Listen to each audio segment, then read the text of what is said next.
Assalomu alaykum, hurmatli qarindoshlar. Men sizlarning qarindishinglar Kanada turishliq talabchi o'zi bo'laman.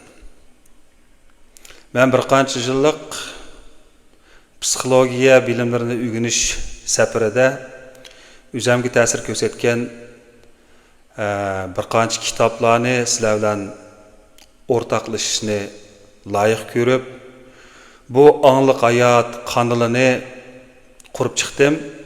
Yani bugün tunji qitimliq darsimni sizlarga o'rtoqlashmoqchi. Hamda biz bu Thomas A. Harris'ninki I am okay, you're okay, yani Uyg'urchasi men yaxshi, sen yaxshi degan kitob bilan tanishdim burun sizlardan bir qancha savollarni so'rash bilan boshlamoqchi. Yani birinchi, nimishqa men doim o'zimni yeplayman? Ikkinchi, nimishqa boshqalarning qarshiga buncha ahamiyat beraman? Uchinchi, nimishqa kichikkina xatolikmi meni uzun vaqt bearam qiladi?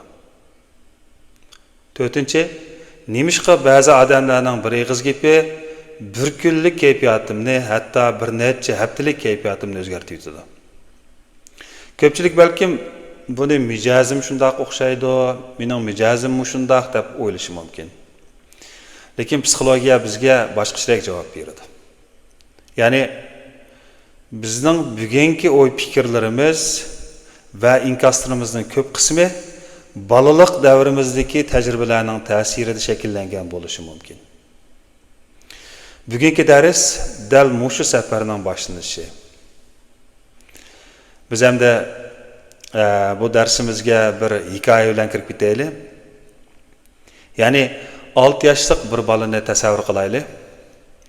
U nihoyatda xushal xuramalda bir rasmni chizib ota-onasiga ko'rsatdi. Bu yerda ikki xil javobni ko'rib olg'ili bo'ladi.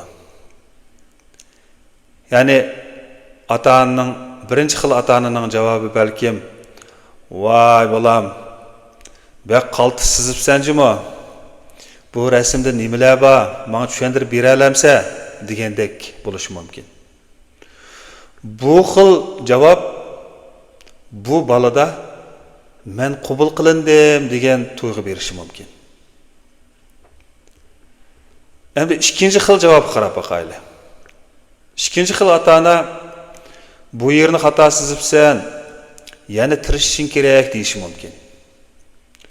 Bu so'zni degan ota-onaning niyati yomon emas. Yomon niyati degan gap emas. Lekin bola buni boshqacharoq tushunishi mumkin. Bu gapni ota-ona yaxshi niyati degan bo'lsa-mu, bola buni men yetarlik yaxshi emaskenman deb tushunishi mumkin. Yani buni ota-onasi deyishdiki, sabab balkim bolasining texmo yaxshi chizishini, yaxshi bo'lishini xohlab degan bo'lgan bilan bu bolaga nisbatan men texi yetarlik yaxshi emaskenman degan hissiyatni keltirish mumkin. Bolalar ko'pincha so'zlarning o'zini emas, u so'zlar o'zini paydo qilgan hissiyatni esda saqlaydi. Undaqda bizning ishonchlarimiz qanday shakllanadi? Bu yerdagi bir cho'ng savol bizda paydo bo'ladi. Ya'ni hech kim tug'ilgan vaqtida men qimmatsiz, men muvaffaqiyat qozona olmayman, hech kim menga ishonmaydi degandek ishonchlar bilan tug'ilmaydi. Bular keyin shakllanadi. Bola kichigidan boshlab atrofiga qarab o'rganadi. Ya'ni ota-onasi bir-biriga qanday muomala qiladi, xatolik sodir qilganda qanday inkos qaytariladi, yig'lashga bo'lamdi, bo'lmamdi, savol so'rashga bo'lamdi, bo'lmamdi, muhabbat sharsizmi yoki biror ish qilsa berilamdi degandek. Bularning hammasi asta-asta "Мен ким" деген ішкі суретni qurib chiqadi. Ondaqda bu kitap bizga nimani o'rgatadi deganda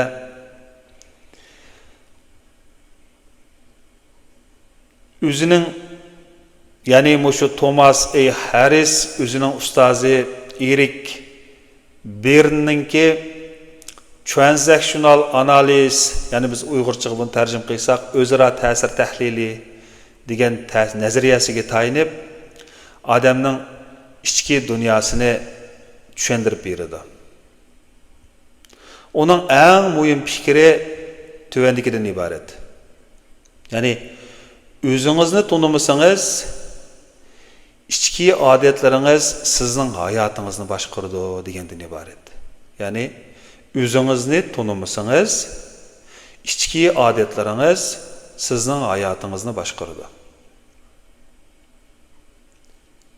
O'zingizni tanıgan vaqtingizda tanlash huquqingiz ko'payadi. Ondaqda biz buningga yana bir misol ko'rib o'taylik. Tasavvur qilib boqaylik, qani bir odam bozorda birisiga so'qilib ketdi. Birinchi xildagi odam "Voy, ko'zing yo'qmi?" deb javob inkos qaytarish mumkin. Ikkinchi bir xil odam hech qisi yo'q, bunday ishlar bo'lib turdi deb inkos qaytarish mumkin. Üçüncü bir xil odam, üçüncü xildagi odam bo'lsa,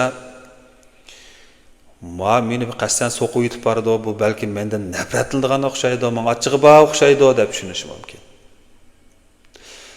Diqqat qildingizmi-ki, voqea o'xshash bir xil voqea, lekin uch xil odamga berilgan inkos butunlay o'xshamaydi. Demak, bizga ta'sir qiladigan narsa faqat voqeaning o'zi emas, balki bizning u voqealarga bergan ma'nimizda, ya'ni ichki ma'nimizda. Ondaqda biz bulardan bugun qandaq muhim tushunchalarni qabul qila olamiz deganda, ba'zi kishilar xizmatini almashtirdi, shaharni almashtirdi, kirimini oshirdi, lekin yanada o'zini baxtsiz qiladi. Nimishqa? Chunki sirtqi sharoitni o'zgartirish oson, ammo ichki ishonchlarimizni tunish va o'zgartirish texmi cho'ng xizmat talab qiladi. Haqiqiy o'zgarish angliq bo'lishdan boshlanadi.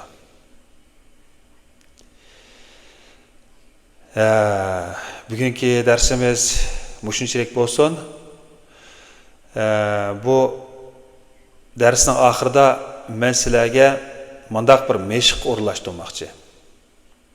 Ya'ni men o'zim haqida nimaga ishonaman? Bu to'g'risida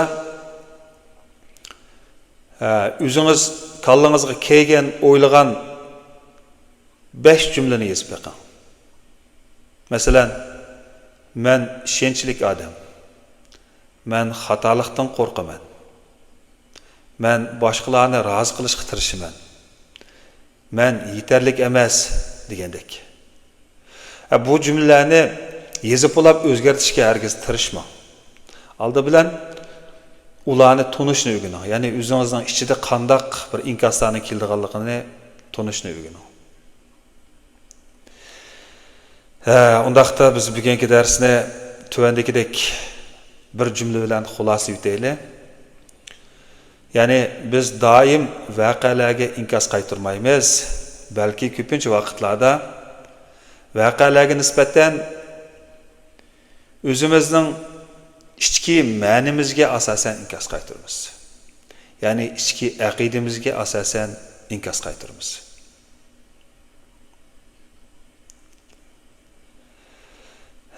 Do'stlar, amsa bugungi darsimiz mushagichi bo'lsin. Biz keyingi darsimizda